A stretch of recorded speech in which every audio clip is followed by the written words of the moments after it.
يا أيها الذين آمنوا توبوا إلى الله توبة نصوحا عسى ربكم أن يكفر عنكم سيئاتكم ويدخلكم جنات تجري من تحتها الأنهار. سبحان اللہ. ٹھیک ہے نا جی. جی. یہ 28ویں پارے کی سورۃ تحریم کی 8ویں آیت ہے. کیا فرمایا کہ اے ایمان والو توبہ کرو اللہ کی طرف سچی توبہ. بے شک. امید ہے کہ اللہ تبارک و تعالیٰ تمہارے گناہ معاف فرما دے گا اور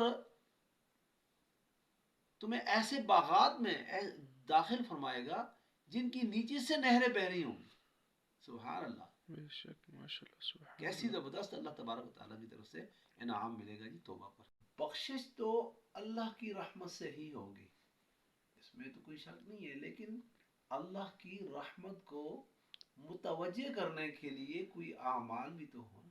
بے شک. تو اصل میں جو اللہ تبارک و تعالیٰ نے ہمیں جو یہ اعمال کرنے کا حکم فرمایا ہے، نماز ہے، روزہ ہے، اللہ نے توفیق دی ہے تو زکوٰۃ ہے، حج ادا کرنا ہے، ایک دوسرے کا خیال رکھنا ہے، تو یہ اصل میں اللہ کی رحمت کو متوجہ کرنے کے ذریعے ہیں.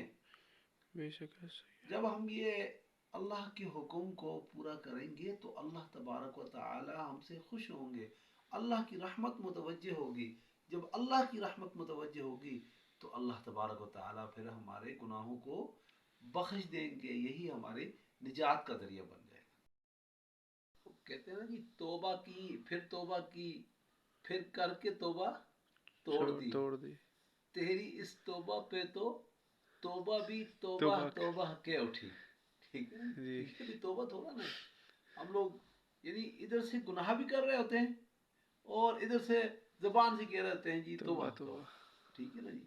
تو یہ توبہ نہیں ہے. توبہ نصوحہ کا حکم آیا ہے کہ سچے دل سے توبہ کریں، پھر جو ہے تو وہ توبہ جو ہے اللہ تبارک و تعالیٰ قبول فرمائیں گے. ہم نے تو اللہ معاف فرمائے توبہ کا مفہوم ہی نہیں سمجھا کہ اصل میں توبہ جو ہے وہ اس کی حقیقت کیا ہے، توبہ کس چیز کا نام ہے. بس ہم نے یہ سمجھ رکھا ہے کہ زبان سے توبہ کے الفاظ ادا کرتے تو یہ توبہ ہے. زبان سے الفاظ ادا کرنے سے صرف اگر توبہ ہوتی تو بڑا آسان تھا.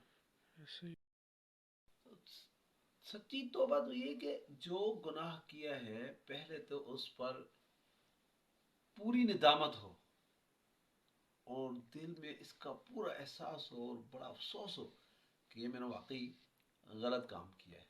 ٹھیک ہے نا جی. اور اس پر پھر آئندہ کبھی نہ کرنے کا پکا عزم بالجزم ہو. اور پھر بندہ اللہ تبارک و تعالیٰ سے عرض کرے کہ یا اللہ پاک تو اب معاف کر دے، میں پھر کبھی یہ کام نہیں کروں گا. اور عزم بالجزم کے ساتھ کہے، پکا یعنی دل سے اس کا پکا ارادہ ہو کہ یہ آئندہ نہیں کرنا، بس ایک دفعہ مجھے معافی مل جائے. اور اس پر جب وہ توبہ کرے گا اللہ تعالیٰ سے معافی مقت خواستگار ہوگا، طلبگار ہوگا، تو پھر اللہ تبارک و تعالیٰ انشاءاللہ اس کو معاف فرما دیں گے. ٹھیک ہے نا. یہ مطلب کسی پر اگر ظلم کیا ہے تو اس سے معافی مانگنا بھی ضروری ہے. اب یہ نہیں ہے کہ کسی پر ظلم کیا ہے، اس کا حق مارا ہے اور پھر جناب جی اس سے تو معافی نہ مانگے اور اللہ تبارک و تعالیٰ سے جا کر ہم معافی مانگیں. تو جب تک وہ بندہ معاف نہیں کرے گا، اس سے معافی نہیں مانگیں گے، اس وقت اللہ تبارک و تعالیٰ جو ہے تو معاف نہیں فرماتے. اس لیے اگر کسی کے ساتھ ظلم زیادتی کی ہے تو پہلے اس سے معافی مانگیں اور جب وہ معاف کر دے تو پھر اللہ تبارک و تعالیٰ سے جو ہے تو معافی مانگا ہے. ہمارا سب سے بڑا مسئلہ یہ کہ وہ کہتے ہیں نا جی کہ حق تو ہم لوگوں کا مارتے ہیں، بندوں کا مارتے ہیں، ظلم بندوں پر کرتے ہیں اور معافی پھر اللہ سے مانگ رہے ہوتے ہیں. ٹھیک ہے نا جی. تو ایسا جو ہے معاملہ نہیں ہے توبہ کا. اور اگر ہم نے کسی کا مال غصب کیا ہے، کسی کی کوئی چیز چوری کی ہے، کوئی ڈھاکہ ڈالا ہے، تو جو کسی کا مال ہے پہلے وہ مال بھی ادا کرے. اب اچھا یہ نہیں ہے کہ مثلا کسی نے اگر کسی کا مال غصب کر لیا، چوری کر لیا، ڈاکہ ڈال دیا اور اس کو مال تو دیا نہیں ہے، اور پھر جنابی مسجد میں جا کر یا تنہائی میں جا کر اللہ میاں سے معافی مانگتا رہے، اللہ میاں مجھے معاف فرما دے، میں نے اس کا مال لے لیا ہے، تو وہ پہلے اس کا مال واپس کرے. جتنا بھی مال اس نے چوری کیا ہے اور یا ڈاکہ ڈالا ہے، غصب کیا ہے کسی بھی طریقے سے، تو وہ اس کا سارا مال واپس کرے. اور واپس کرنے کے بعد پھر جو ہے نا جی اس سے معافی بھی مانگے، اور پھر اللہ تبارک و تعالیٰ سے بھی معافی مانگے، تو اللہ تبارک و تعالیٰ ان سے معاف فرمائے. انشاءاللہ.